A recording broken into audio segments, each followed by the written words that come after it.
I created another universe and founded paradise, for I, official,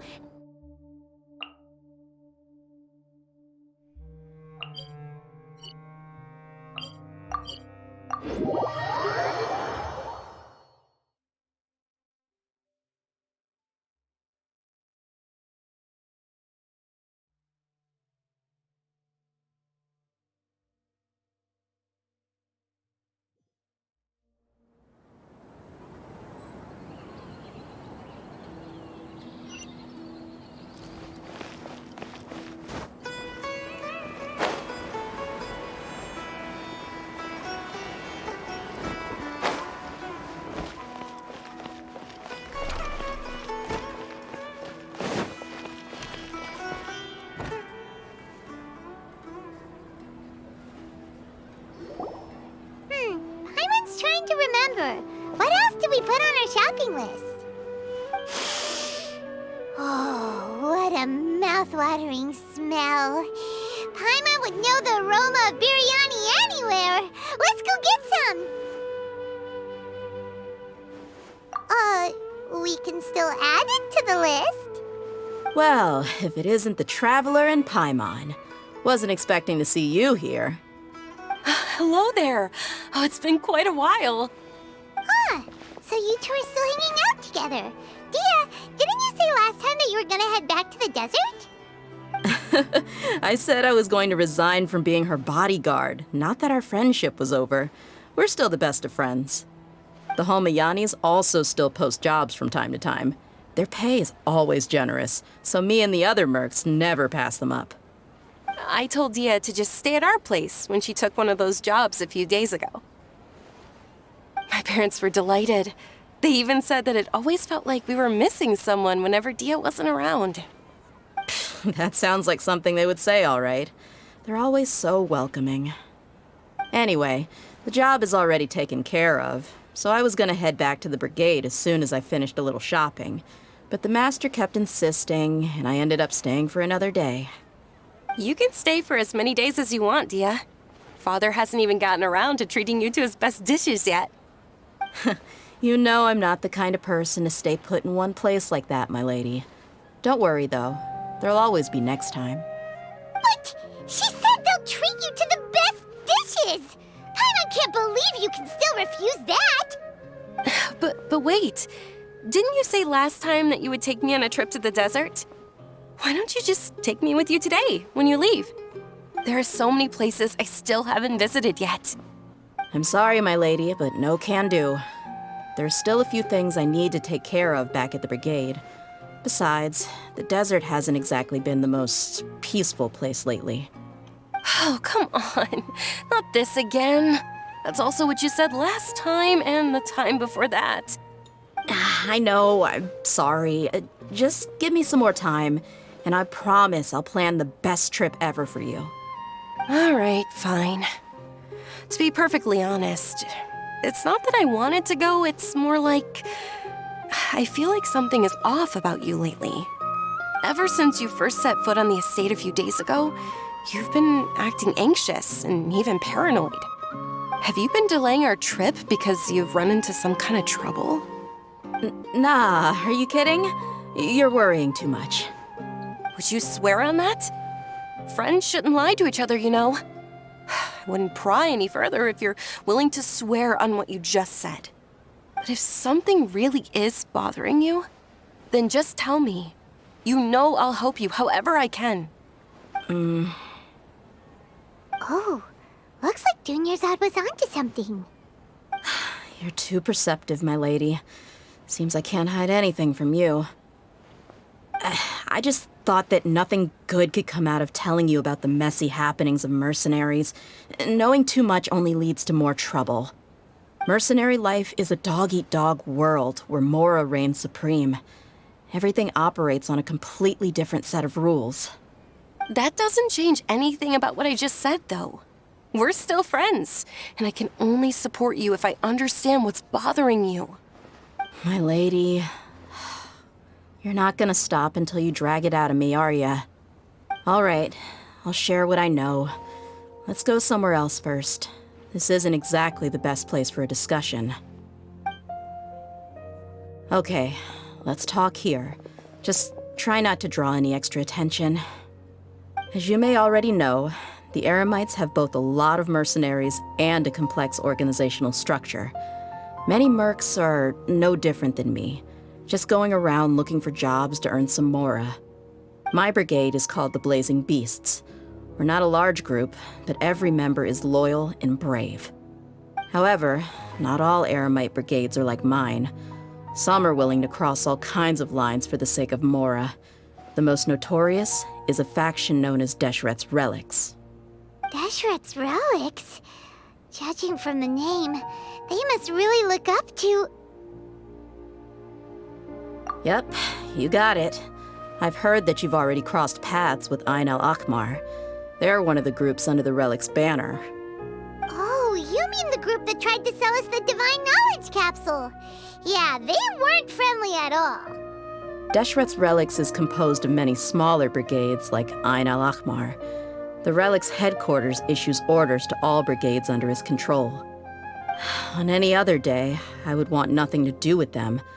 Unfortunately, though, the brigade that's stirring up trouble now is none other than Dehya al-Akmar. Dakan? I think it means beard or something. Believe me, it's a really stupid name. I found it insufferable for years. Anyway, the real issue is that Dehya al-Akmar is led by my father, Kusela. Say what now? I think I'm starting to understand your anxiety now. But what did they do? I won't go into details, my lady, but they've been involved in a lot of violent incidents. We're talking hundreds. Hundreds? Yep. The scenes tend to be quite gruesome, too. They strip the victims of all their valuables before murdering them. Not only have they targeted merchant caravans and ordinary citizens, but other mercenary brigades as well. That's beyond terrible. They won't even spare their own kind. I don't know how Deshret's Relic sees it. All I do know is that Dehya al-Akmar has become more and more aggressive over the last few years. If I don't do something about them, then even my brigade or the people of Aru village could become their next target. I just wish I knew what's driven him to do this. Yeah. How can your father do such terrible things? I don't know. People change. He's always been pretty pathetic. But at least in the past, there were still a few lines that he wouldn't cross. That's setting the bar pretty low. I mean, if he was even remotely decent, then why would I have to leave the brigade and cut all ties with him? He was loud and foolish, with no real sense of purpose. Instead of doing anything useful, he spent most of his time drinking and chasing after women. Of course, the other brigade members were just like him. Their ruckus would go on night after night. Sounds like a nightmare. What about your mother? Did she ever step in to stop them? Unfortunately, I never knew my mother. I'm sorry, Dehya. I didn't know. It's all right, my lady. That's pretty common in mercenary circles. Didn't I mention that my father was chasing after women? I was the result of one of those encounters with some random person. He told me that he wasn't sure who my mother was. And in any case, she never came to see me. He'd say, "You'll be fine as long as you remember to stick with Dad." But even then, he left most of the parenting to the brigade. The one thing I do remember is that he used to tell me stories. But the problem was that he had terrible taste. He only knew a few stories, and even those tended to be pretty stale. They were tales of desert warriors defeating dragons in the forest, or stories of mercenaries rescuing princesses from rebel armies. Sounds like your typical fairy tales. More or less, yeah. They were interesting maybe the first or second time around, but after about 20 repeats, they started to get a little dull. He seemed to think those stories were the best things ever, though. He was so into them that he'd call the whole brigade over and make them perform the whole thing as a play.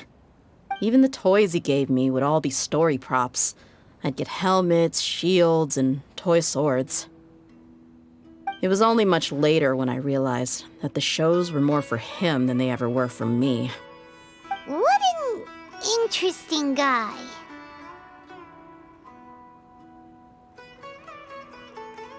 Yeah, I've always found him pretty childish. That was something I could just shrug off. I had no reason to despise him.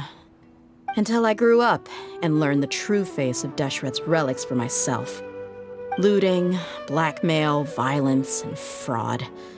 They not only accepted such heinous acts, they would even openly boast about them. No one in the brigade was any kind of hero. Instead, my father and his cronies were more like the bad guys that needed to be taken down. Did they really think that as long as they didn't do any of that stuff right in front of me, I would never know? I think I can understand your feelings. The difference between perception and reality must have hit hard. Yeah, but don't worry, my lady. It's all water under the bridge to me now. I had a huge argument with my father and left that place behind for good. I'm not investigating them due to any bitter feelings I still have towards my father. I just want to protect those that are close to me.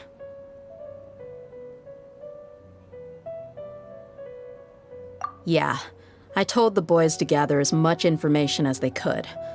Most of the reports concern violent incidents, but there's also some talk of smuggling. I see. But isn't this investigation incredibly dangerous? It is, but every mercenary lives life on the edge. It's a lifestyle that I enjoy. That may be true, but it'll be impossible for those who care about you not to worry. Well, now you get why I didn't want to share any of this with you. What should we do? They both have valid concerns.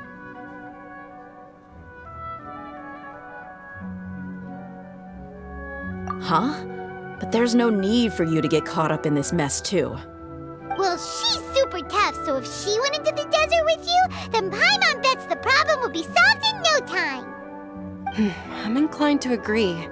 I'd feel a lot more at ease if you took her along to help.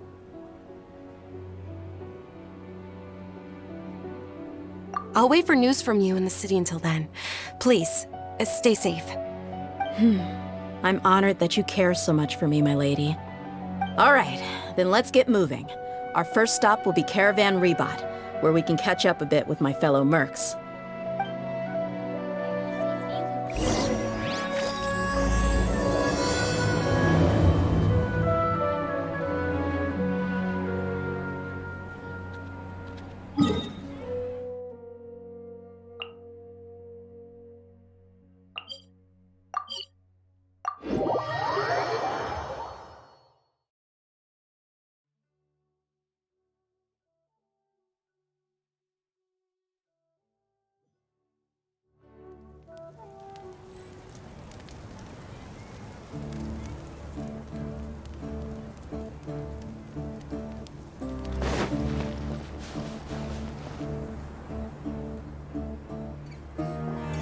Hey, Dehya, you're back. Are these two friends of yours?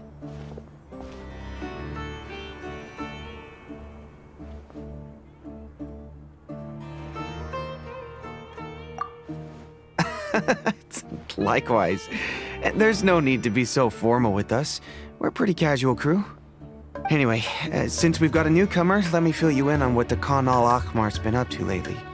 They've become extremely aggressive. Apparently, even their own now have become acceptable targets. They even attack other relics brigades, just the same as any other mercenary brigade. Even the most ferocious beasts still protect their own. But it sounds like they've thrown that straight to the wind. That's right. Once they've collected enough loot off the other mercenaries, they sell it off to a different brigade, or turn to merchants on the black market. A portion of their profits is immediately exchanged for more food and weaponry to be used in their next violent operation. That's terrible! Yeah, and it really makes you wonder why they're so desperate for Mora. A few days ago, Isham and I trailed them for a while, and even disguised ourselves as merchants to conduct trade with them. We were able to learn a few things from the exchange. Rather than saying they're out to plunder and hoard Mora, it'd probably be more accurate to say that they're experiencing an internal power struggle. Wait, a power struggle? You heard me right. The vast majority of their victims are mercenaries from the other brigades of Deshret's relics. If their only goal was Mora, they could have gone after anybody. The targeted nature of their attacks points to a power struggle between the different brigades within the relics. That's the only plausible explanation we have. Unfortunately, we weren't able to find out anything more specific. It seems they're also trying to keep things under wraps. Oh, one last thing we discovered was that over the past few years, as Dehya al-Ahmar became more and more active, Deshret's relics as a whole became a lot weaker.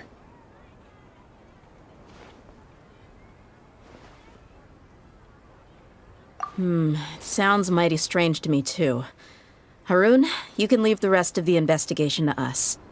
Gotta say, though, I didn't expect you to go on a whole undercover mission during the few days I was gone. Sounds like you were really putting your necks on the line, no? Nah, it was nothing. We're just as concerned about the situation as you are. Dehya al-Ahmar is your father's crew, after all. What he said. Besides, Dehya, haven't you done more dangerous things than all of us combined? What we did is nothing compared to your experiences. Yeah. And while they went to talk with Dehya al-Ahmar, I took a look at the last camp they attacked. Any survivors of the attack were already long gone. There was nothing of value left in the camp. Ah, Hisham and Khalaf. You're here too. We rushed over as soon as we saw you come into Caravan Ribat. Although this new friend of yours looks a little green behind the ears, I'm sensing a special vibe from her. Now that we know you'll have a capable partner with you, we can also rest easy. Hey, what about Paimon? Feel anything special? Oh, you're also planning to tag along with them? Of course! Paimon is the traveler's most important guide. Wherever she goes, Paimon will follow.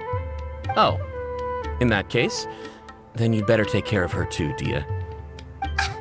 Don't underestimate Paimon! Don't worry about her. She may look tiny and helpless, but she's been through just as many battles as the traveler here. Even if she had only survived on sheer luck, then that alone would still make her quite formidable. I had no idea. I guess I shouldn't judge by appearances. Oh, one other thing, Dehya. When you're free, why don't you update the deputy about your upcoming schedule? We held another recruitment event a few days ago, but everyone only came to see the Flame Main. You weren't around at the time, so people were pretty disappointed to only find our crew of rough, unkempt guys. The deputy put a lot of effort into the event, but it was basically for nothing. Only a few people chose to stay, and that really got to him. Sorry to hear that. I'll be sure to bring him some great liquor next time. I left in a hurry and I couldn't make it back in time for the event. Gotta admit, I can understand their disappointment, though. You're our brigade's main selling point, after all. Now, if only the deputy could figure out a way to bring a few more smoking hot members into our ranks. Keep dreaming. Remember the last time I invited a couple gals into the brigade? You all just froze up with your mouths gaping like a bunch of scarecrows. The awkward silence and weird expressions left quite the impression on them. They were originally interested in joining us, but after that, they both told me they were too uncomfortable to stick around. Hey, didn't we agree to never bring that up again? Huh? Wait, are you serious? Why have I never heard about this? I don't think you were part of the brigade yet. Are you kidding me? I missed a once-in-a-lifetime moment like that and you weren't even gonna tell me? All right. We can tell you about it later. Now's not the time. Hey, don't you try to change the subject. You and Hisham get your butts over here and tell me everything right now. Are they always like this? More or less. There aren't many rules or graces when it comes to mercenaries. We're used to just speaking our minds. If someone starts getting under your skin, you just yell right back at them. And if that doesn't put an end to it, then you just challenge them to a fight. But we also don't tend to take many things too seriously. Being direct and getting it all out of your system as soon as things come up is better than keeping everything bottled up, never talking about it. That's also why I never spare their feelings when I talk to them. If I want to laugh, I'll laugh. If I'm angry, then I'll unload on them. It's hard to stop once you get used to it. Though, I can never do that when I'm with the Homayanis. Hey, knuckleheads! Can you at least tell me the rest of the intel before you go back to your bickering? Yeah, you hear her, Holloff? Told you we gotta focus on the investigation first. I drew up a map. Right here is the spot. There you'll find the merchant caravan responsible for getting rid of Dehya al-Ahmar's looted goods. All you gotta do is wait and ambush them in the evening. They'll have no idea what hit them. Perfect. Thanks for that. Be sure to pass my regards to everyone else in the brigade as well. Will do. You stay safe, Dehya.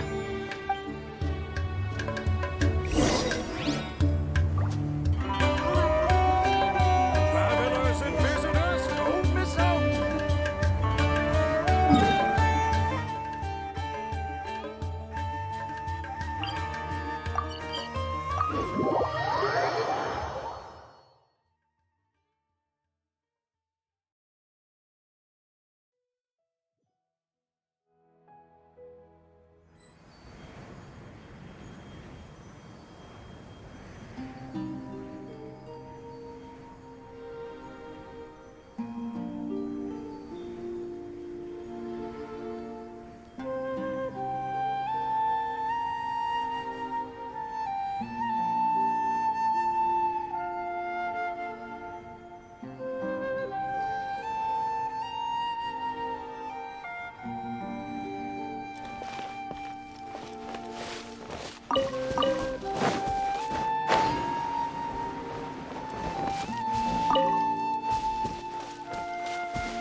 This should be the place.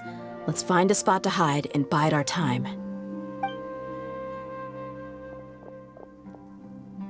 It's gonna come down to a fight one way or another, so let's all be careful. No need to worry. She knows her way around a fight. I'm not worried about that. What I meant is that we probably shouldn't go too hard on the enemy. After all, we still need to get information out of them.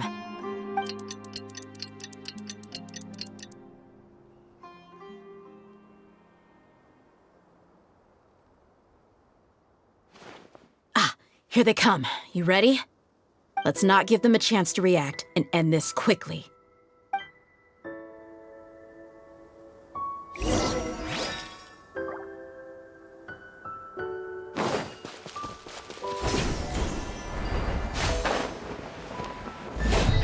Close enough. Feeling lucky today? Let's get it on! Where do you...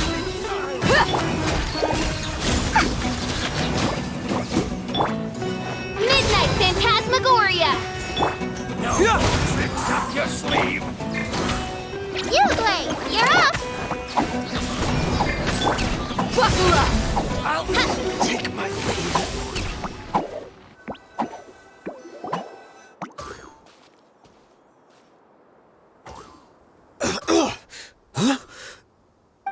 You're the Flame Mane. Good. That saves me an introduction. All right, time for a little talk. Are you buddies with Dehya al-Ahmar now? Tell me, what are they after? You know the code of being a mercenary just like everyone else. The first rule is to never divulge key information about our employer. What makes you think I'd talk? That might have worked on an amateur, but I know you're just looking to protect your reputation. Think about it, though. What's your reputation worth if you won't have the other tools you need to succeed in this line of work? Tools like, I don't know, your limbs or eyes? You've got 5 seconds. You might want to think twice about how much your employer's information is worth to you. Whoa!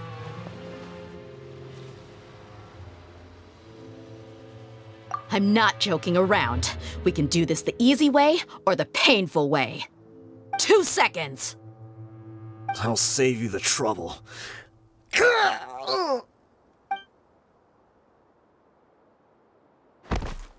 Huh? Are you crazy? He tried to bite off his own tongue. Quick, search the area for any first aid supplies. I definitely didn't expect him to go that far. Thankfully, the wound wasn't too deep, and he just passed out from the pain. But why would he be so extreme? I just wanted to test his mettle. You can get a lot of mercenaries to talk just by threatening them. I didn't expect him to be willing to go through so much pain just to deny us some intel. Well, he's out cold for now. We could wait for him to wake up, but maybe it's not a good idea to interrogate him any further. What should we do? Yeah, don't worry about it. It'll be a waste of time to interrogate him again after that. He might just hurt himself again if we start asking. There are lots of goods around here. Let's search the area. Maybe we'll be able to find something. I'm really sorry.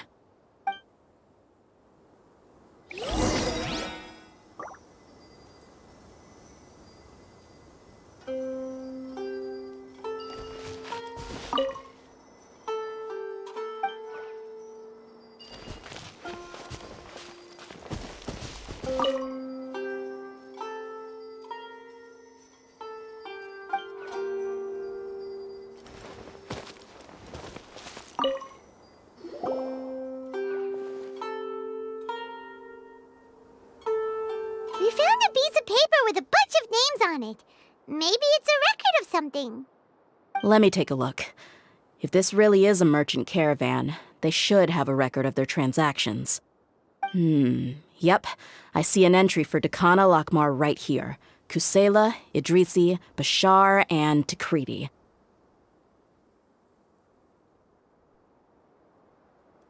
All familiar names. Dakana Lakmar has been trading for a hefty supply of food, weapons, and medicine.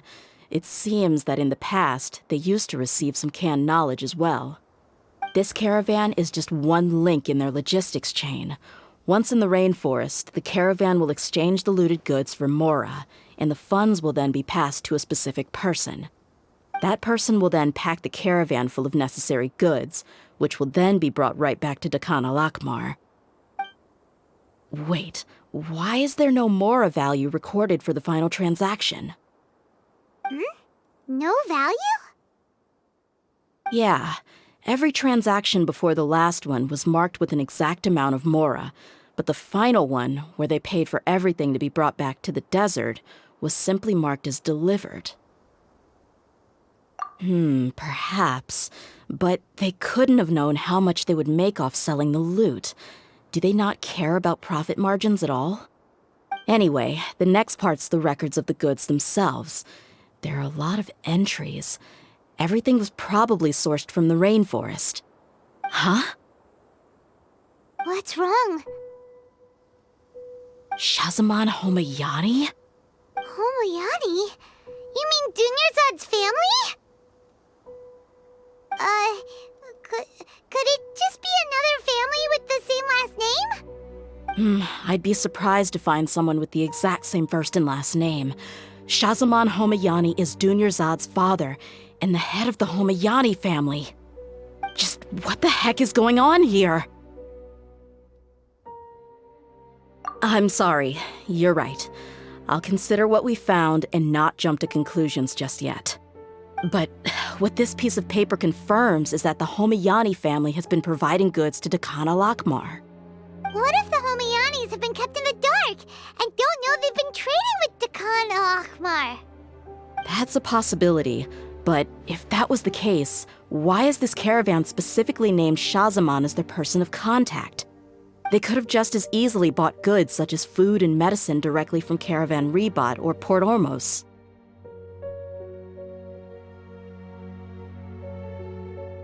Yeah, funding violence and looting. The brigade gets the goods, and he is paid the proceeds from the sale of the loot. But why would he do something like this? It's not like the Homayanis are in need of money. I honestly have no idea. I've been to their estate many times, and I've never noticed anything suspicious. The only potentially large expenditure I could think of would be the treatment costs for Dunyarzad's Elazar. Maybe they borrowed a lot of Mora in the past? But that's still just a speculation. I don't think the master would stoop so low to make Mora. You're probably right.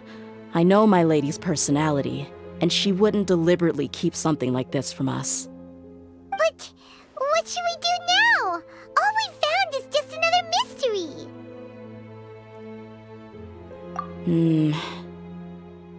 If you ask me, We already have no choice but to confront her about this. I'm not worried. It's too early to make a verdict yet. I still have faith in the Homayanis. Let's go find my lady again. We'll tell her everything and see if she's willing to lend us her support. If we're lucky, we can not only figure out the mystery of this paper, but also follow the trail of breadcrumbs to the people responsible at Dekhan al-Akmar. Dehya, are you sure this is the best decision? What if instead of getting the help we need, we just end up revealing everything we've discovered to the enemy? I've considered that possibility, but even still, I want to tell her what we found. I think I owe her that much. True friendship is built on trust. She showed genuine concern for me when we first brought up the topic. I can't repay her kindness with doubt and suspicion. That's not how I deal with people. You're right. Paimon wants to trust Dunyarzad too. Yeah. Let's pay another visit to Sumeru City.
We're back, my lady.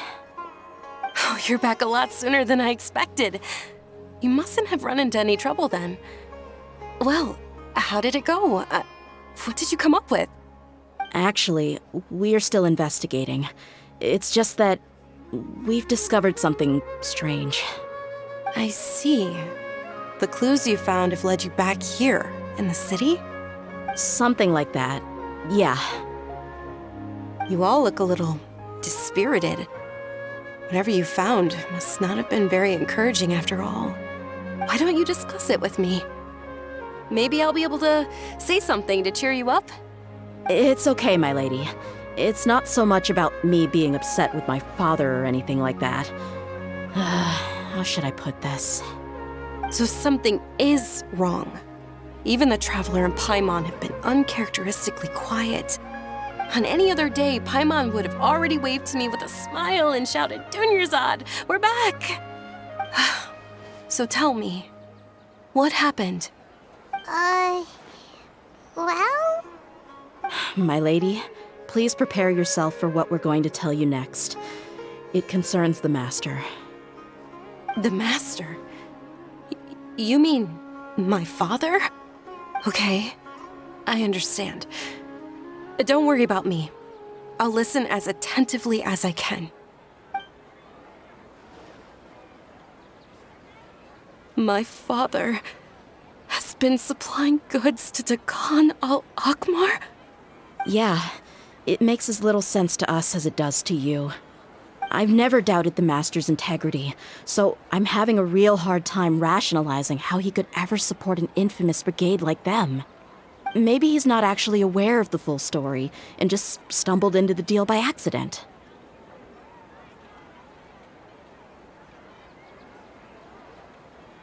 I can't help but agree with the Traveler. Huh? You mean you feel the same way, Dunyarzad? Thank you for sharing all this information with me. Since you've told me everything you know, I should also tell you about some doubts that I've been harboring for quite a while. In the past, I thought that my father hired a bodyguard for me so that I wouldn't run away and get lost. However, there are plenty of capable mercenaries in the Corps of 30. Why did my father go out of his way to hire Dehya? About that. Well, the Homiyanis really needed bodyguards, so they reached out to the Blazing Beasts. Later, the Master told me that I was one of the best mercenaries he'd ever seen, and that I should stick around to become one of his bodyguards. He offered me a pile of Mora, so I just signed on. Well, but that didn't really answer my question. Just think about it. Why did my father specifically reach out to the Blazing Beasts? Maybe the Corps of 30 just didn't have anyone available, or maybe someone recommended us. I've never given it too much thought. I think I get what you're saying. You think none of this was a coincidence. Precisely. At first glance, nothing seems strange or out of place. But there are many parts of the story that don't actually make any sense. If my father had always been in contact with the Khan al-Akmar, then it would make sense for him to bring Dehya into our house.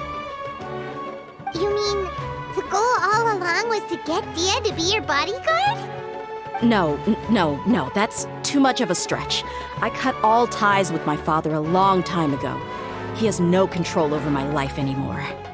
But that still doesn't rule out the possibility that your father has still been trying to influence your life without you knowing. So, the Master was not likely an innocent victim in all of this?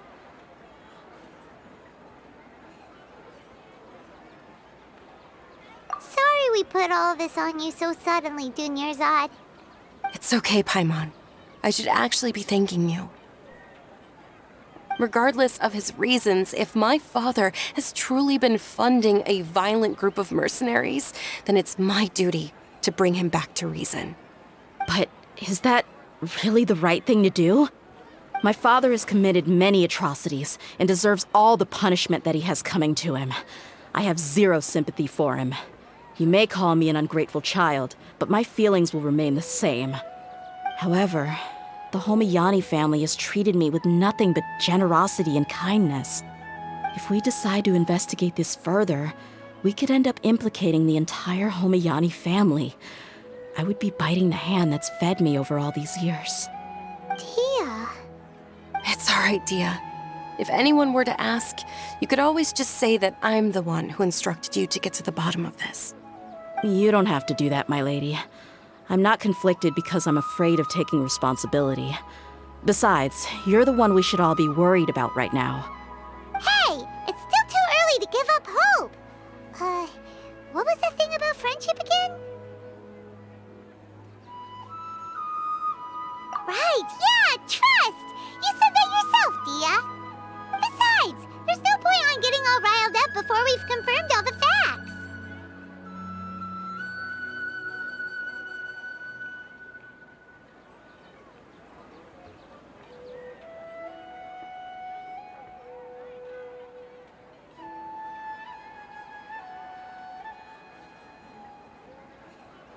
Thank you, everyone. That makes a lot of sense. I guess I should always remember the trust that I've placed in people. In which case, my lady, could you ask the Master to come out and have a chat with us? Sure thing. I also hope he'll be able to give us a logical explanation. Let's meet at the usual place then. Usual place? Ah, right.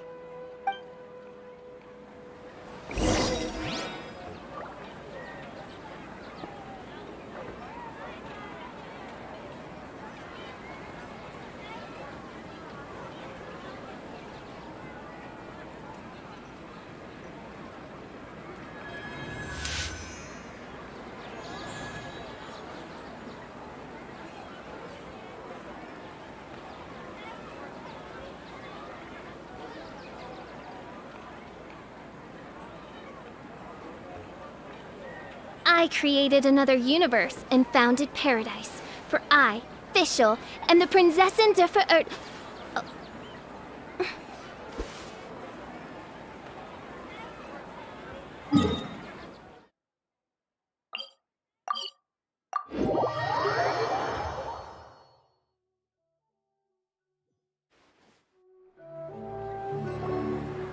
Thank you for coming, sir. Please allow me to introduce these two. This is the Traveler, and next to her is her travel companion, Paimon. Yes, my daughter has mentioned them from time to time. It's a privilege to finally meet them in person. But we may skip all the pleasantries for now. What is the important matter you wish to discuss with me today? Well, we wanted to bring this transaction record to your attention. There's something on this record that we're all pretty curious about. So, that's what you found? Huh.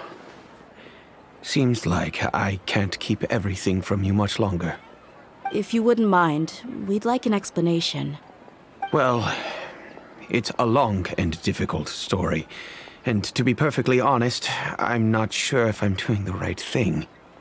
What I do know, though, Dehya, is that the truth will bring you no solace. If anything, it will likely cause you a great amount of anguish. Wait, me? Yes. I understand perfectly why you came to see me. And I am touched by your collective commitment to do the right thing. But knowledge always comes at a price. And sometimes, as they say, ignorance is bliss. Your father, Kusela, and I both believed that. Of course, you have the right to seek and learn the truth, but I must warn you. The facts of this matter may reduce everything you've built for yourself into sand, blowing in the wind. If you must proceed, then Kusela's heartfelt efforts will also fade into the wind like a fleeting mirage. His heartfelt efforts? I'm sorry, sir, but I'm not sure I follow. I've made it this far in life without a single drop of my father's support. I have my own ideals and ways of looking at the world, as well as people and causes that I've chosen to cherish and fight for. None of these things have anything to do with him. I came here today to support you as the head of the Homiyani family. No warning will change my stance on that. I understand. Then let me tell you a little story. Our family once needed to take a trip to the desert when Dunyarzad was just a baby. Along the way, we were attacked by bandits. They had superior numbers and quickly overpowered our bodyguards. When all seemed lost, a group of passerby Eremites lent us their support. Those Eremites were Kusela's brigade, Dekan al-Ahmar. Kusela's men told me that the attackers were Eremite mercenaries, just like themselves. I was shocked. Why would Dekan al-Ahmar go so far to save us and not spare the fellow Eremites? Kusela was grinning and walked over to play with baby Dunyarzad. She was startled by his unfamiliar face and nearly started crying. Really? I never knew. He said that he had no particular reason to help us. He just took pity on us because he had a daughter about the same age. We started talking about our children, and I sensed that he was a devoted father. To repay his kindness, I hired his brigade to help out at our estate for a time and offered everyone generous remuneration. So, that's what happened. It was many years before I saw him again. I almost didn't recognize him the next time he came knocking on my door. The man I knew to be strong and healthy had been reduced to a shell of himself. He couldn't even walk anymore without his cane. So, what happened to him? He was perfectly fine when I left the brigade. I'm not too sure myself. The only thing that didn't change was his cheery disposition. He said there was absolutely nothing to worry about and that he had gotten into a fight. That was all. He then suddenly asked me if Dunyarzad, now that she had grown, would need a bodyguard of her own. At the time, Dunyarzad was going through a particularly severe bout of her Elazar. There was no need for her to have a bodyguard when she could barely leave the house. But he kept coming back to the topic. Come on, it never hurts to be safe. How do you know a bodyguard won't come in handy one day? I was completely lost at first, until he recommended the Blazing Beasts, and in particular, a mercenary named Dehya. So he was the one who recommended Dehya to you. Indeed. He didn't say it out loud, but it was clear that he saw Deshret's relics as an evil group who would eventually corrupt every member in their ranks. He was already beyond redemption, but he hoped that he would be able to detach his daughter from the vicious world of mercenary life.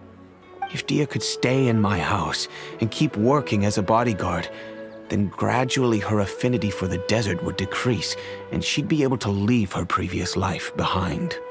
And that's why you offered her such generous compensation? Yes, but not just because of that. From the moment that he asked me for that favor, I also began to see Dehya as my own daughter. And that's also why I tried to persuade you to stay when you asked for permission to leave. I was willing to spend however much it took. Kusela saved my daughter and I all those years ago in the desert. I could never refuse him entrusting his daughter to me. He was always like that, acting like he's oh so smart and self-righteous. Kusela said that he'd reimburse me for a portion of Dehya's fees. I refused to take any mora from him, but he'd always send me funds anyway. Eventually, I just accepted them as a token of his gratitude. And that went on for a while until I received another letter from him a few years ago. The letter contained a request to help him buy food, weapons, medicine, and even explosive materials. Wait! Isn't that around the time that Dekhan al-Ahmar started becoming more aggressive? That's right. When I started to hear some nasty rumors, I became wary. I wanted to meet him face to face to discuss things. But by then, he was no longer receptive to my requests to talk. If I had to guess, it's probably because he doesn't want to put Dehya at risk.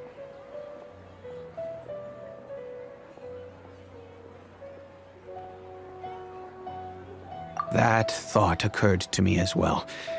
I figured that he probably came to me for help because he had nobody else to turn to.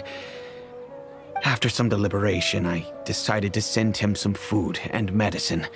I turned down all his requests for explosives and weaponry. I am aware that even such a reduced gesture of support could lead to others coming to harm, but I could not simply reject his plea for help. In the end, it probably was the wrong decision. I plugged my ears to the rumors and just chose a solution that made me feel least guilty about myself. If you can, please tell me where he is now.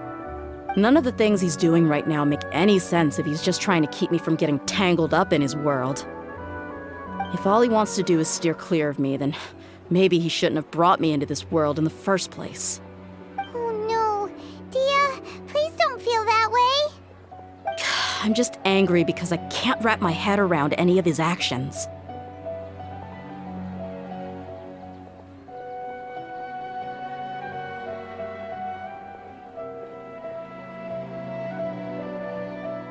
Another way? I don't know. I knew him, and he was nothing more than a childish brute. I can't understand what's going through his head. But I guess you do have a point. We haven't uncovered the whole truth yet. We still need to figure out his exact actions and reasoning for these last few years. I'll do my best to help.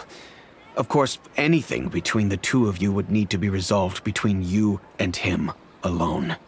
I don't know Kusela's exact whereabouts. Outside of supplying his brigade with some goods, I tried my best to avoid getting involved any further with him. However, there's a man on the list named Jawed. He used to be a mercenary in the desert and is now a member of the Corps of 30. He's responsible for supplying weapons and liaising with the Dekhan al-Ahmar's merchant caravan. I think he should know Kusela's whereabouts.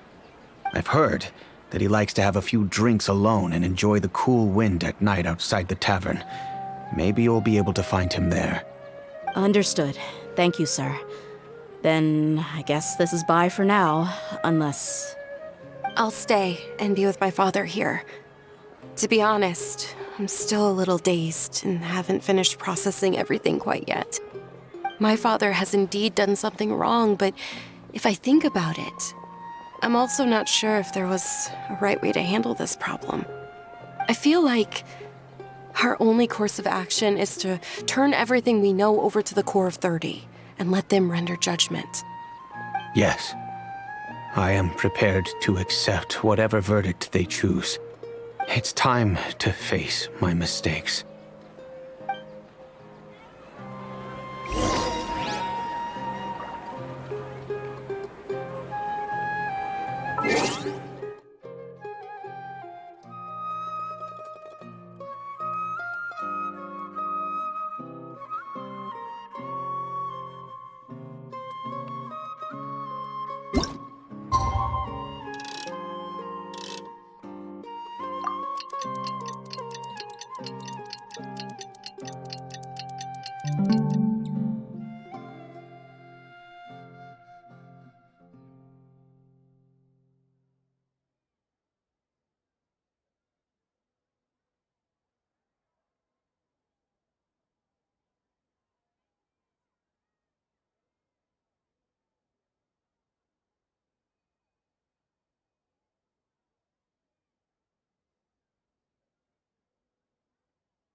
I do worry about the well-being of my retinue during my impromptu absence.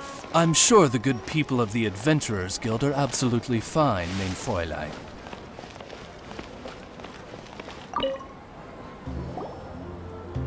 Huh? Who are you guys? I know what you've been up to. Smuggling weapons to violent brigades in the desert while working for the Corps? Pretty bold, if you ask me. Shh! Keep your voice down. How do you know all that? Come with me. We should take this elsewhere. I'll be happy to talk things over once we're somewhere private.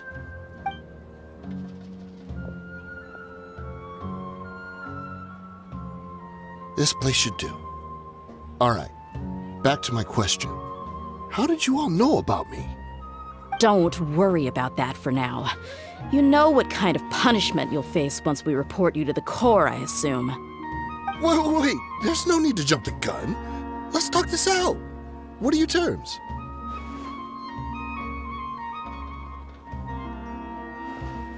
So what's in it for you anyway, Mora?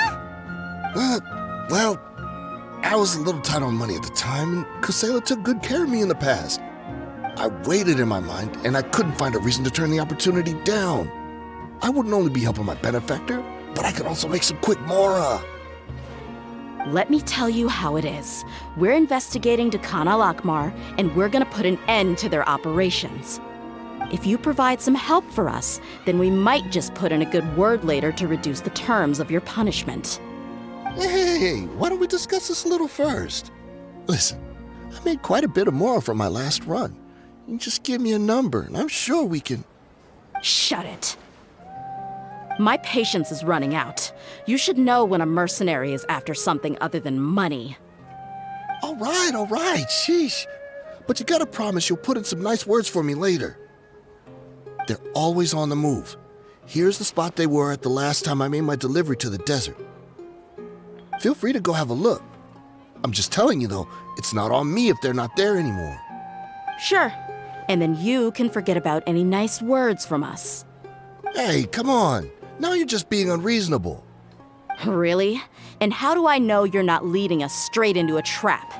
Don't forget, you're the one with no bargaining chips. All right, I get it. Why don't you go take a look, and if they're not there anymore, I'll try to figure out something else for y'all. Now that's more like it. Let's move. And as for you, try to stick around the city until we get back.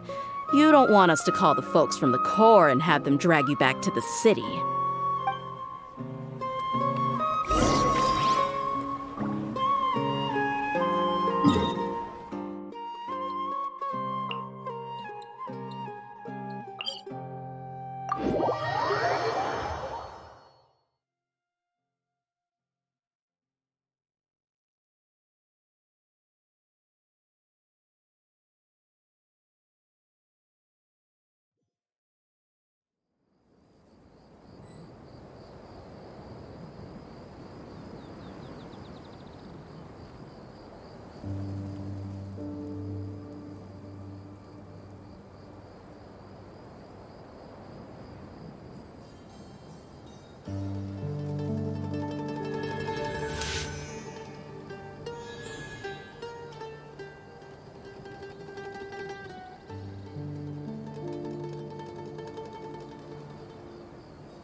Seems like we're in luck. That should be their camp right up ahead. Let's go. We'll finally get to the bottom of this ourselves. I'm here to see Kusela. Tell him to get out here. Dehya, why are you here?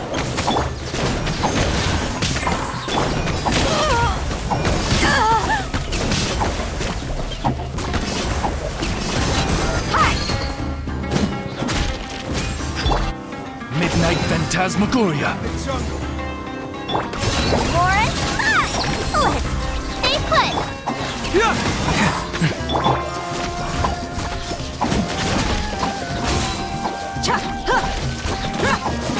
What's alive?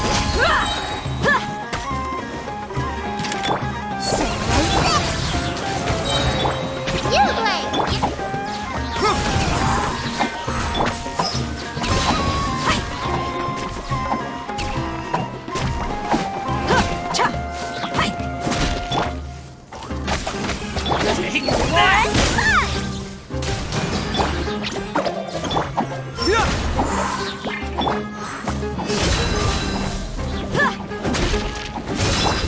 By royal decree.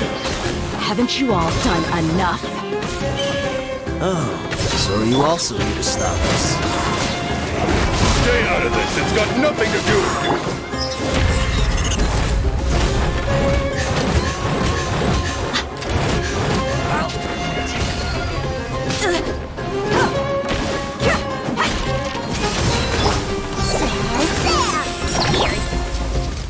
Wings of darkness, come, sever night from day.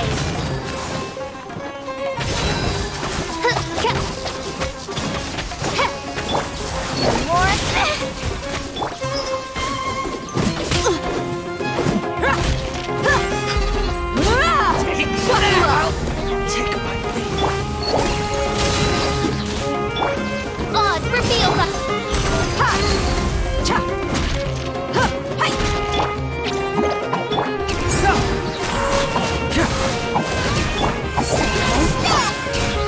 Shadow Raven, let night fall.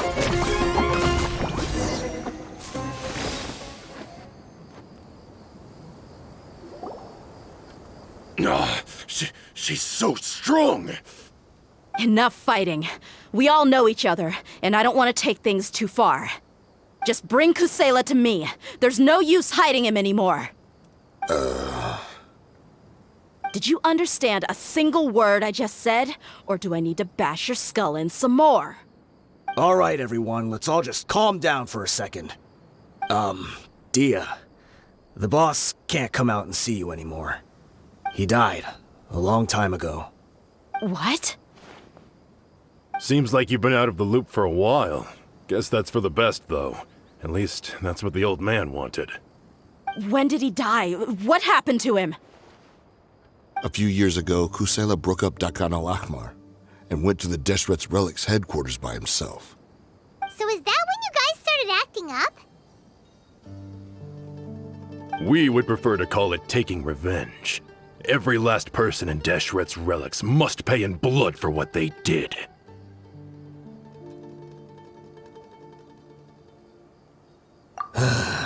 Let me start from the beginning.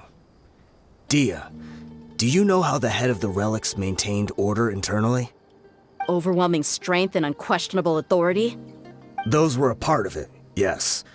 But just those on their own weren't enough. They had another tool at their disposal. They called it a person's record. Regardless of whether they joined by their own will or were coerced, every person in Deshret's Relics were forced to leave a record of themselves at headquarters. Whether it be their deepest sin, some unforgivable act, or their most immoral exploit, the record served both as a symbol of loyalty and the perfect material for blackmail. That's precisely it. Every one of us have a record. Me, Bashar, Tikriti, and all the boys who grew up with Dehya and ended up joining our ranks. But you, Dehya, you were never asked to provide a record, were you? I never even knew this was a requirement. You were probably the only person in all of Deshret's Relics who didn't know about it. Ever since you were born, Boss had been trying to shield you from this organization's sinister rules. Not only that, but he also banned all of us from committing any nefarious acts. He said he'd take care of the dues we had to pay regularly to headquarters. But in the end, he was just an ordinary person. What could he do? He was forced to go to headquarters again and again to account for missed dues and incomplete records. He'd come up with all kinds of excuses and get beaten up as a result. We all knew he was doing that for you. He wanted to get you out of this world, no matter what it took. And that's why he became a shell of himself and couldn't walk without a cane. Wait, but that doesn't make any sense. I didn't know about any of this, and I'd never seen him get injured or beaten. Because you were too young at the time. How would you ever tell between wounds from a beating and wounds from battle? When you left home after that final argument with him, he seemed to age by a decade overnight. Even his hair went gray. So even the blazing beasts were... Yep. It was all his doing. Had he not arranged them to come to you, you probably would have been reduced to a pulp before you ever left the desert. A few years ago, Boss said he needed to make another trip to headquarters. He was already pretty weak then, and we all assumed he was going to get beaten again.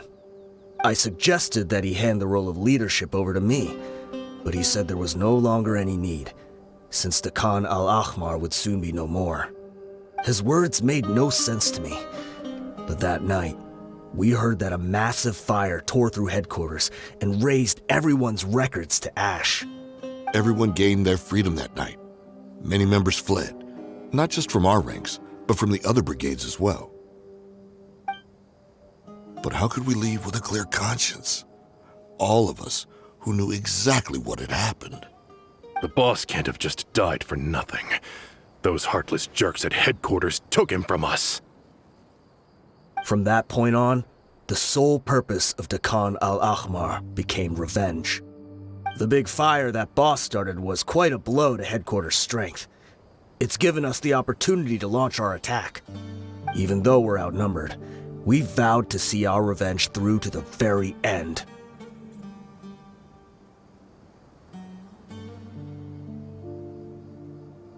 There were people from headquarters who changed their names and went into hiding.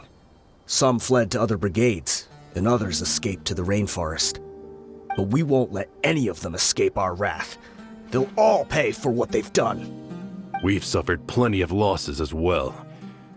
To keep going, we need an enormous amount of supplies, from food and medicine to weaponry and explosives. All we can do is exchange our loot from Mora, and then use that to get supplies. We forged Boss's handwriting and sent out many letters to his former friends. Thankfully, many people were willing to come to our aid. We were also able to attract many mercenaries who shared our goal. We've endured unspeakable pain to win many impossible battles. Deshret's relics have become weaker and weaker, and now we finally have an opportunity to directly strike their headquarters. Paimon doesn't know what to say anymore.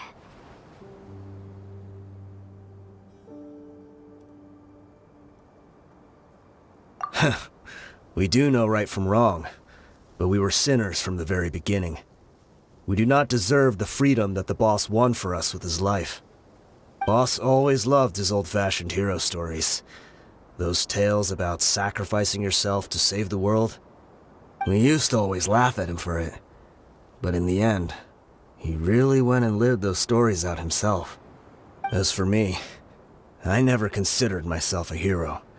We're all the lowest of the low. We have no right to even imagine such an existence.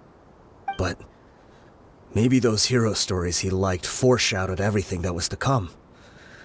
The spirit of the hero touched all those he had saved, and more people joined his cause. Maybe we were all just acting along with the play in the beginning. But as we acted the parts and recited the lines, we were drawn in. And now, we want to see the story through to the end. I'm sorry, Dehya. I know you always found us insufferable ever since you were young. Just think of this as a madman ranting. I'll go with you. Huh? Dehya? You want to go with them? I grew up with these guys, and I know they're not bad people. It's just that some situations get so bad that it's difficult to tell good from evil. All I know is that Deshret's relics must be destroyed. Furthermore, I want to go see the place for myself. I want to know if my father is still there. I know you don't want to get involved in this, so there's no need for you to tag along. I can do this on my own. Yeah. Paimon feels like we'd only regret it if we don't see this through to the end. Thank you. We'll be a lot stronger together with you. I bet Boss would lose his mind if he ever knew you'd join us at the very last moment like this. Considering all the losses and injuries we sustained, we can't afford to turn down someone as powerful as you. He can think whatever he wants. But the fact is, I owe him this much.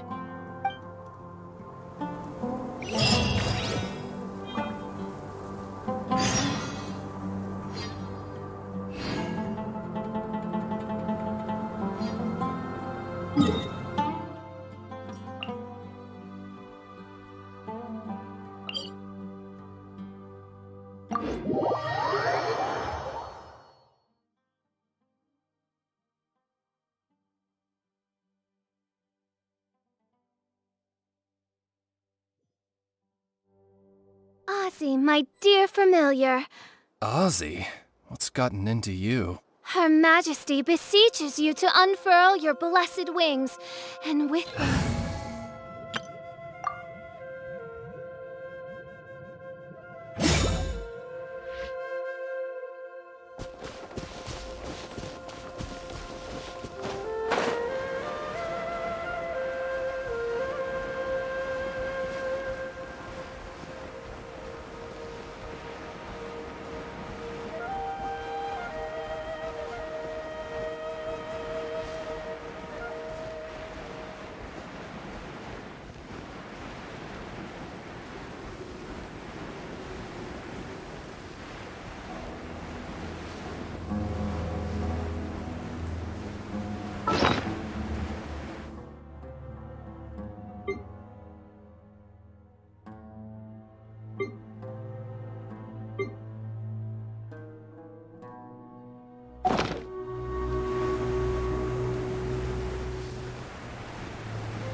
Sure didn't run into much trouble on the way here.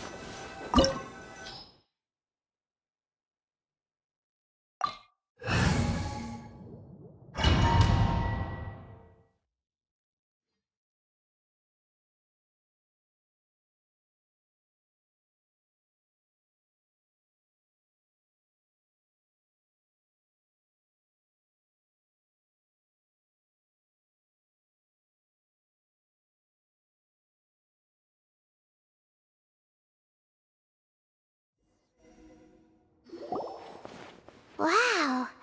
Paimon didn't expect it to look like this on the inside. They should all be holed up in here. Don't know how many people they've got left, though. Who cares? We'll round up all of them. Still, we should be careful. Even if they've only got one shot left, it could still take us out. Yeah, we'll know what they're really capable of once we've landed some hits on them. Deshret's relics may have been a force to be reckoned with before, but their name means nothing now. Yeah, they don't stand a chance with you here. I'll take the lead. I've been here once before.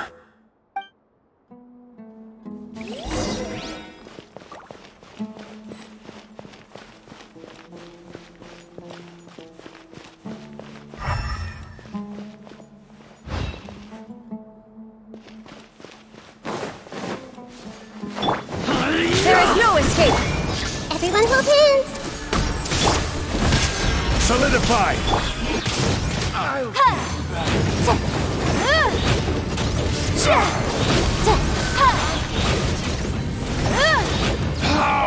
Regret.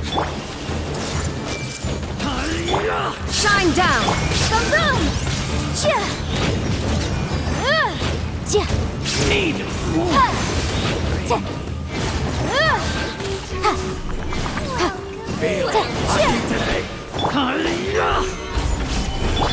Illusion shattered! Hey, Incinerate. To keep up. You want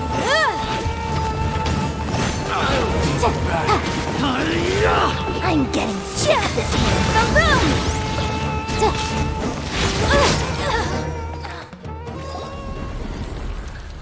This way, follow me. We're almost there.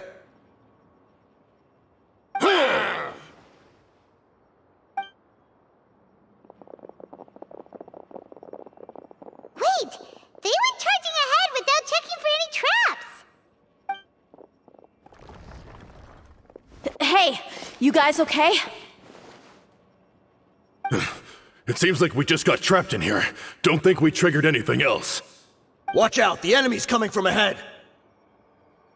Well, now that things have come to this, seems we'll have to fight our way through. Don't worry about us. We knew something like this could happen. Go and take a look around. There could still be another way through. Let's go! We can't let the boss down! Let's check if there's another way! The sooner we can make it through to help them, the better. Let's see. I think I see a way through over there, but it's being blocked by something. Let's try our luck with that mechanism. Okay, let's go!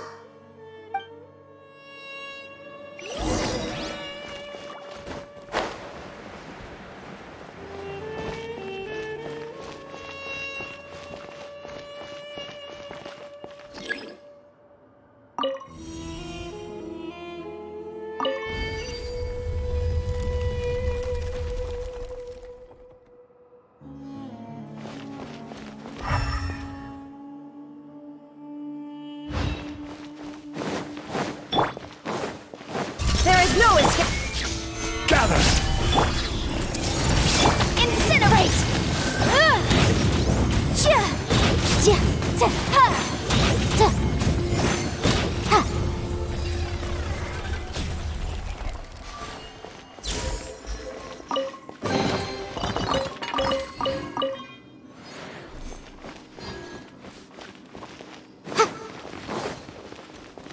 Another mechanism like the one before, but this one's being blocked off in the middle.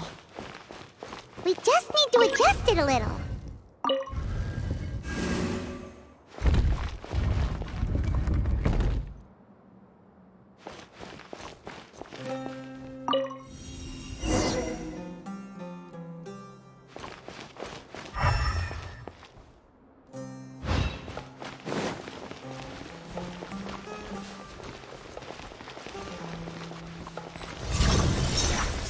Boom boom! Solidify! I see everything. Incinerate!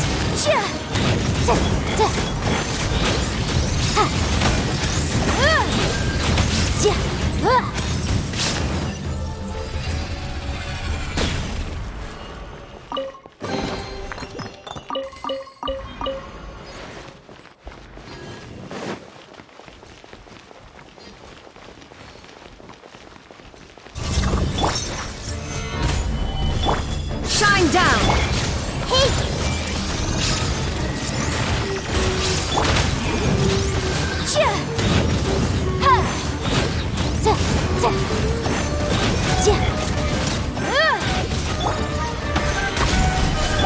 Illusion shattered! Everyone hold hands! Motion to compel!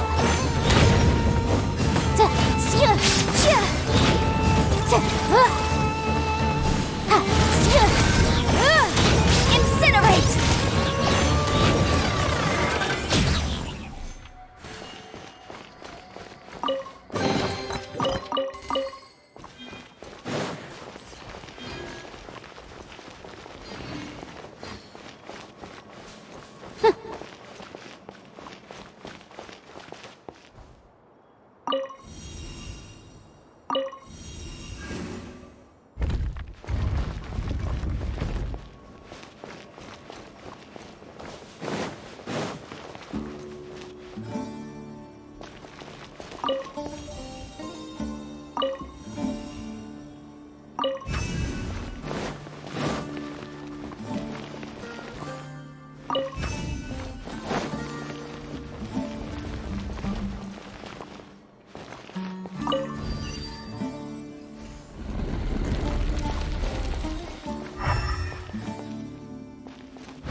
I wasn't expecting anyone to make it through from the other side. But as a desert dweller, I suppose we should be used to our folks defying all expectations. Don't waste your breath. You have nowhere to run. Run? Had I wanted to run, I would have fled 1,000 times already. I witnessed the golden age of Deshret's relics. Even if I could leave this place behind, all that awaits me now are endless days of humiliation and ruin.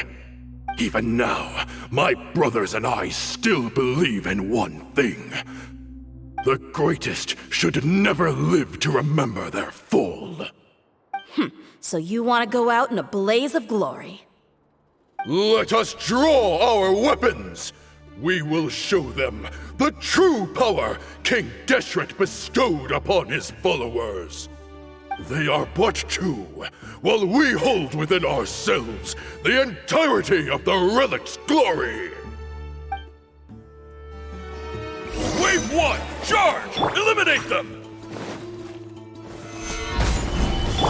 Shine down! Hey!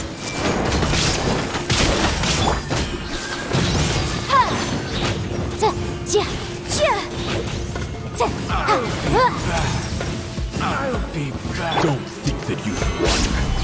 We're just getting started.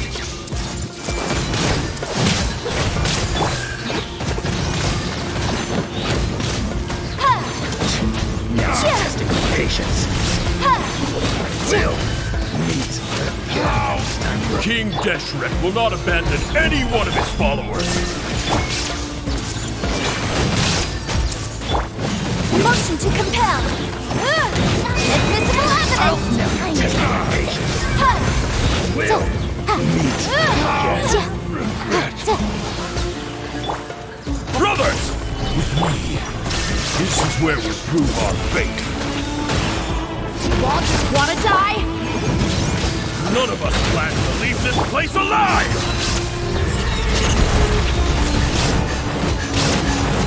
Crush your wings and raise its charm!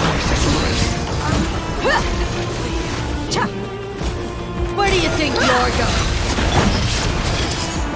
Goodbye, but we'll meet again. Illusion shattered!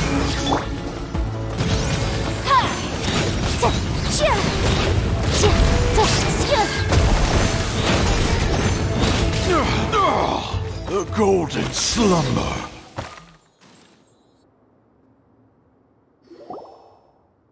The commander has finally fallen! But they're still coming at us! This place is like a gladiator's ring. They just keep coming no matter how many we beat! Yes, keep fighting! There's no need to fear, and no need to back down! This is our last stand! When the next wave comes, try to draw away their attacks. I'm going to see if I can take out that high platform.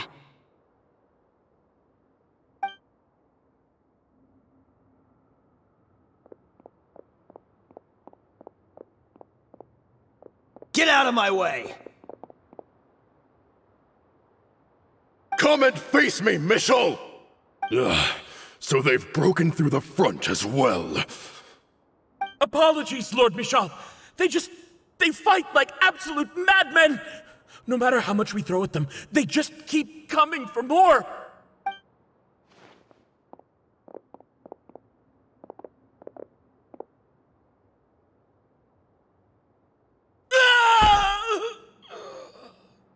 So, it would seem like this is the end. Time to pay for everything you've done, Michel. You think I would give you that opportunity?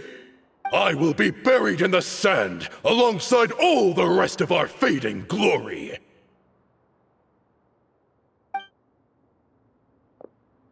Hey, wait!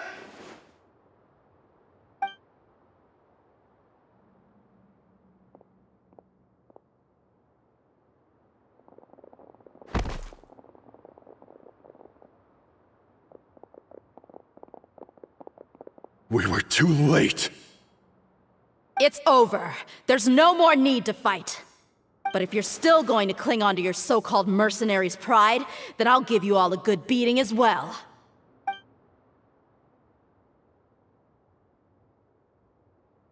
Hey, Dehya! I found the mechanism. I'll get you all back up here right away. Let's go.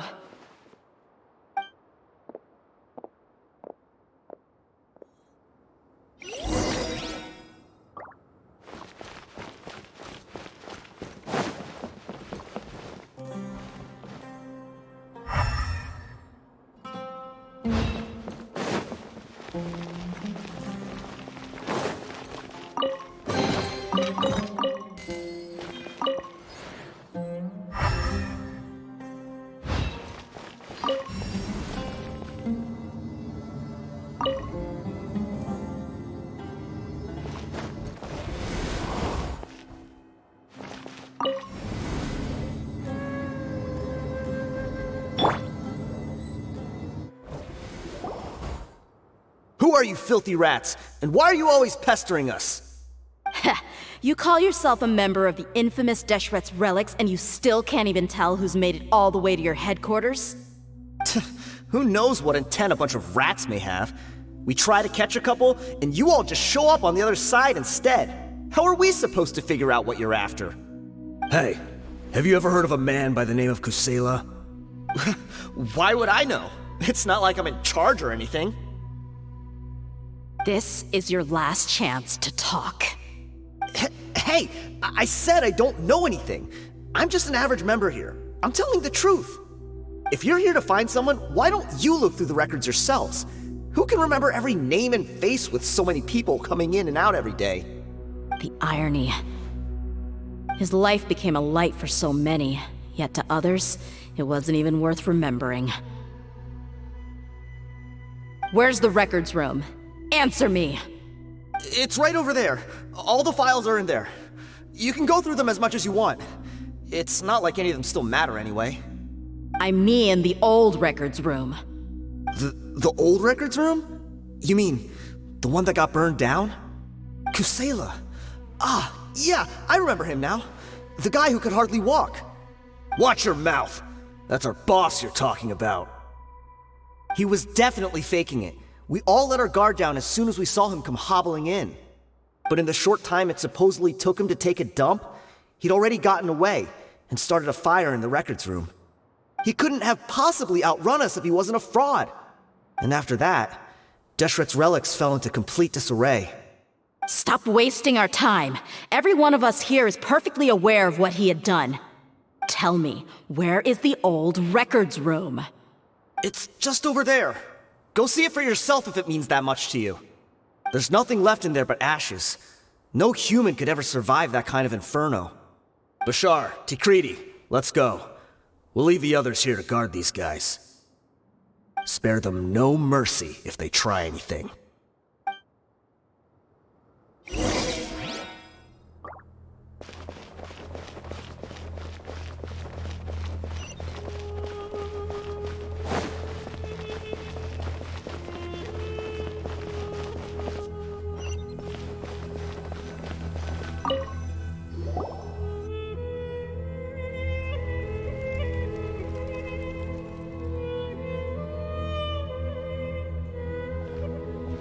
So, this was his final destination. How did he do it? Getting past all the guards with a limp and sneaking in here to start a fire? If he was nimble enough to do that, then he must have been able to get out of here after starting the fire, right? Dehya. I'm sorry. I know it's just wishful thinking. Let's look around. Maybe we can find something that's been left behind.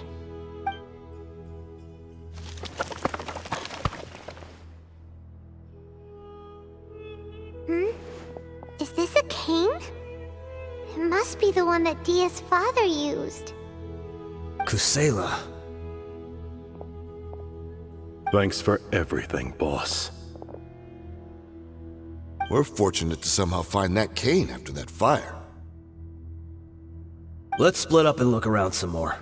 What if something else has been left behind? But what else could survive a fire like that? Huh?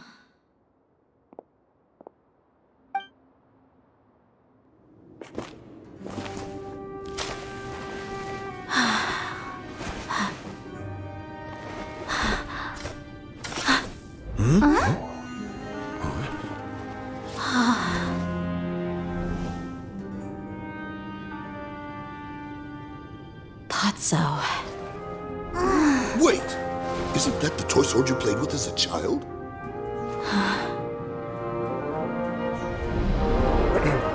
The dragon is no more, for Princess Dehya has slain it. Its head now hangs above the city gates. Her bravery has brought eternal peace and prosperity to us all. Dehya, come on. This is the most important line. You can do it. But Dehya, you defeated the dragon. Everyone's waiting for your speech. Still too shy, huh? All right, I'll do it.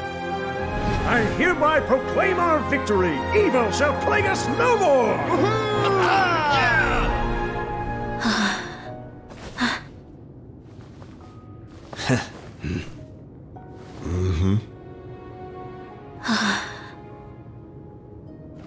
I hereby proclaim our victory. Evil shall plague us no more, Dad.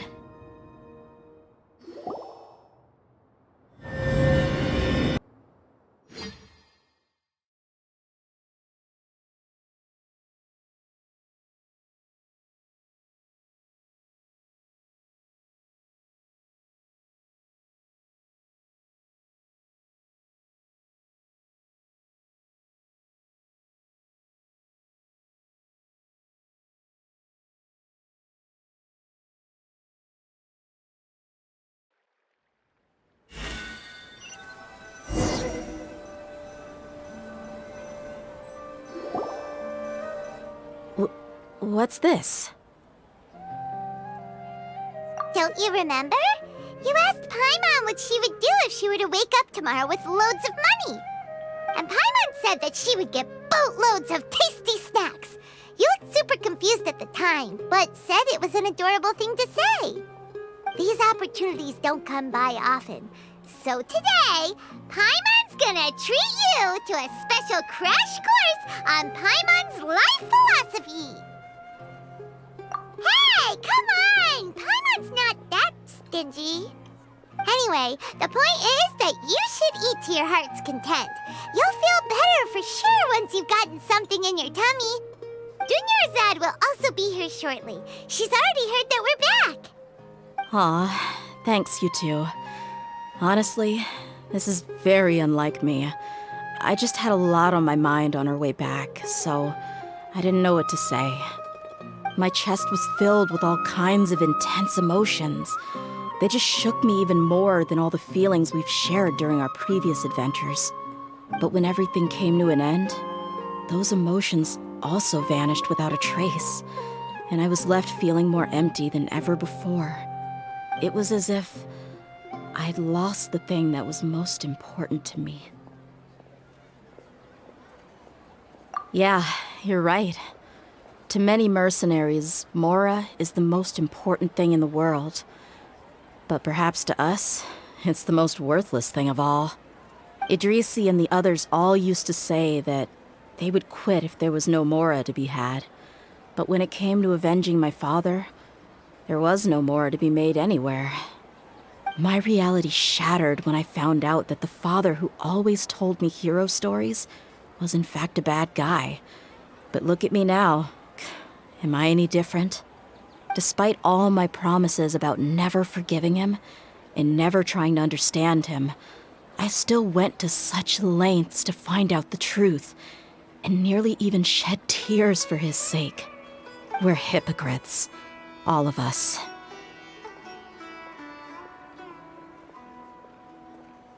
Yeah, you're right. It's just a pity that we often only recognize our true feelings after it's already too late. You're back! Are all of you all right? Ah, there she is. Yeah.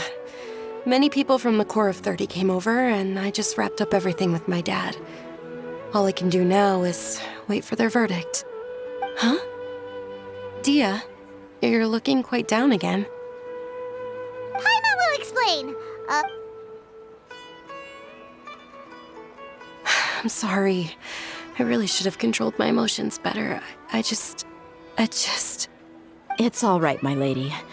You were hurt by all of this as well. Truth be told, I'm starting to feel a little guilty watching you cry like this. Dehya, your pain must be even worse. You shouldn't need to comfort me. Hey, don't worry about me. If anything, this whole thing has finally shown me the difference between illusion and reality.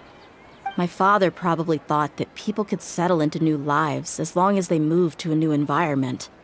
That thought has even crossed my mind a few times. It's like saying, what's wrong with adapting to a new life?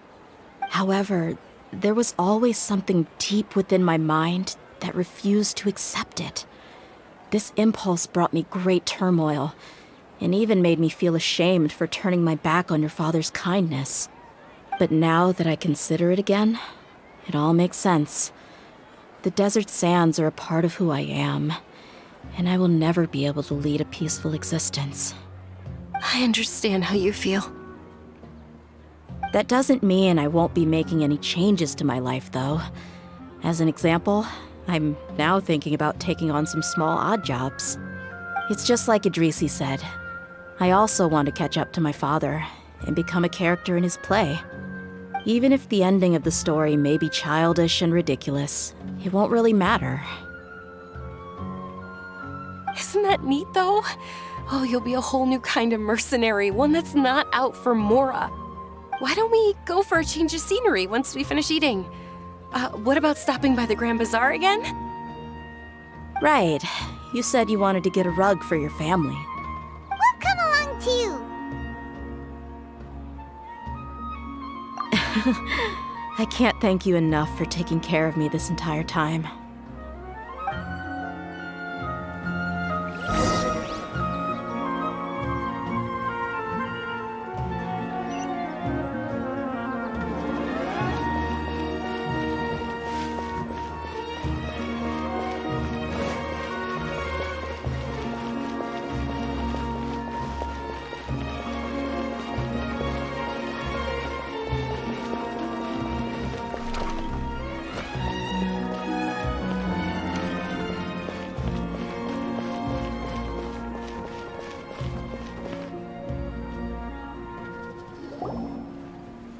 Oh, this rug here is quite something.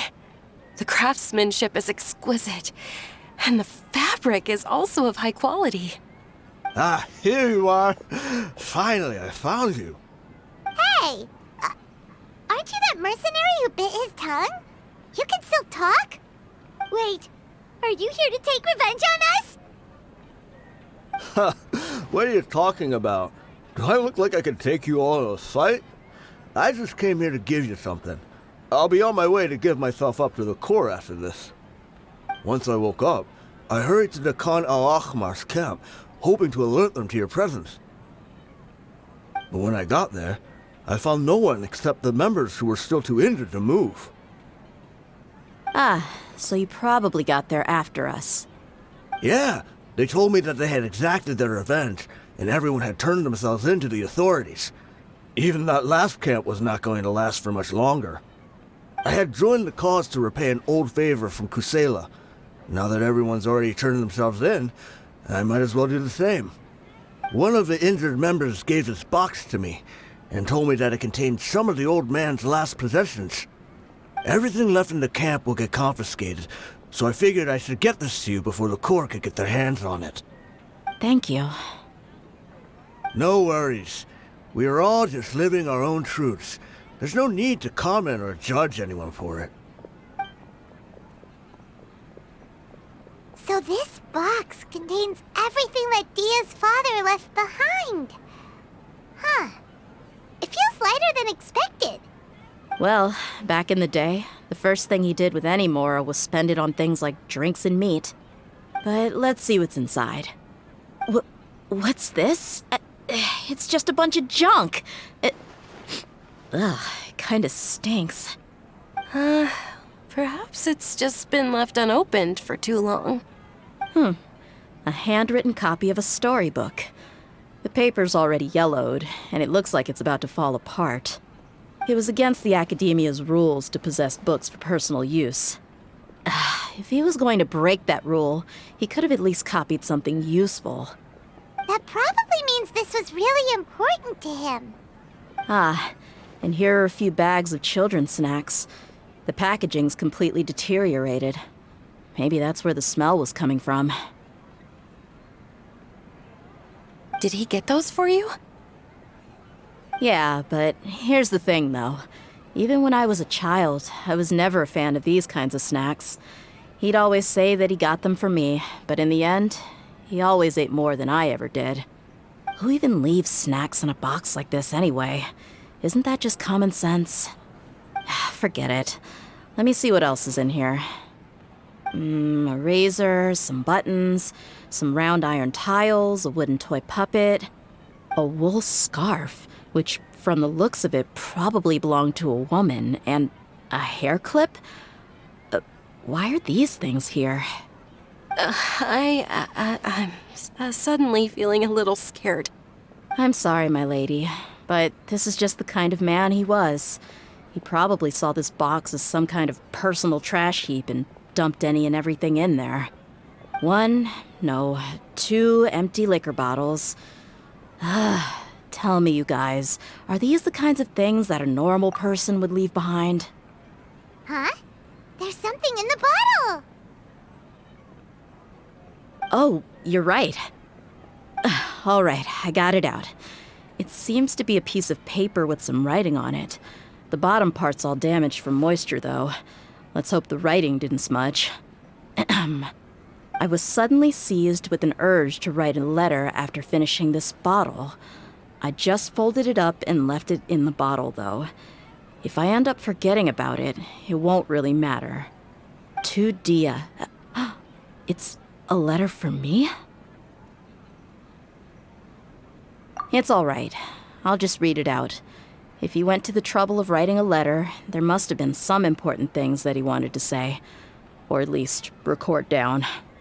My condition's becoming worse and worse. Can't even walk without a cane anymore, much less go out and have fun. Guess I don't have many days left. If you're reading this letter, then I suppose I'm already long gone. You were adorable as a baby. Everyone loved you. And regardless of whether you were crying or laughing, everyone enjoyed having you in the group. But once you grew a bit older, you were no longer nearly as happy or cute. It's probably Idrisi's fault. He was never up to any good. Can you believe this guy? He can point the finger at himself. Anyway, back to the point. To summarize, I'm writing this so you would know not to feel sad for me, even if you end up finding out the truth. The reason being that I was never your father to begin with. Wait, what? Surely, he must be joking, right? I don't know. I was quite formidable when I was young, and 100 times cooler than some so-called flame main. Really felt like the whole world was under my feet. With just a teeny tiny bit of effort, I felt I could rule over the entire desert. But as fate would have it, I went out into the desert for a drink one day and discovered a baby in the sands. It was you. You were just lying there, small and helpless. You were so tiny that if the wind blew for just a little while longer, you would have been buried forever. But your cries were so loud they made my head hurt.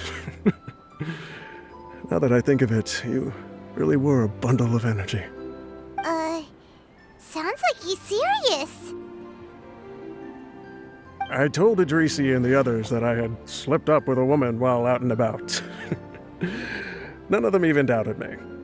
I'm sorry that I had to lie to them for so long, but I really had no other choice. I was their most esteemed leader, after all. It's not like I could just tell them that I suddenly wanted to play at being a father.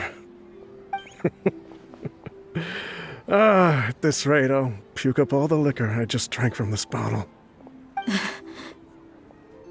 Anyway, Dehya, you possess the kind of freedom and kindness that we could only dream of.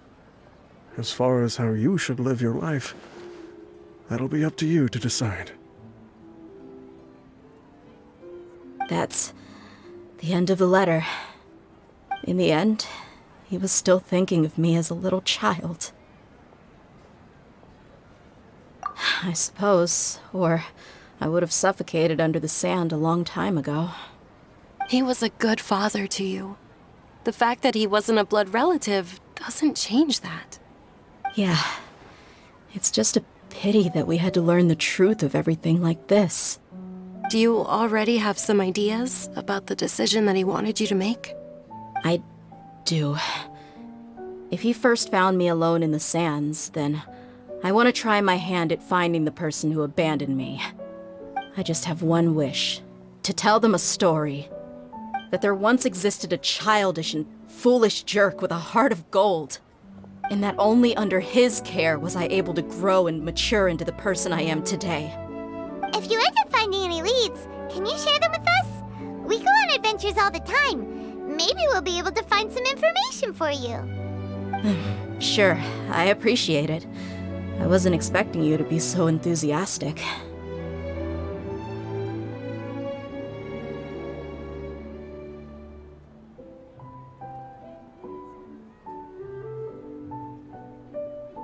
I'll help too. Thank you. All of you. Thank you so much. My life has certainly had its twists and turns, but I've always considered myself lucky. Because no matter where I've gone, I've always been surrounded by incredible kindness.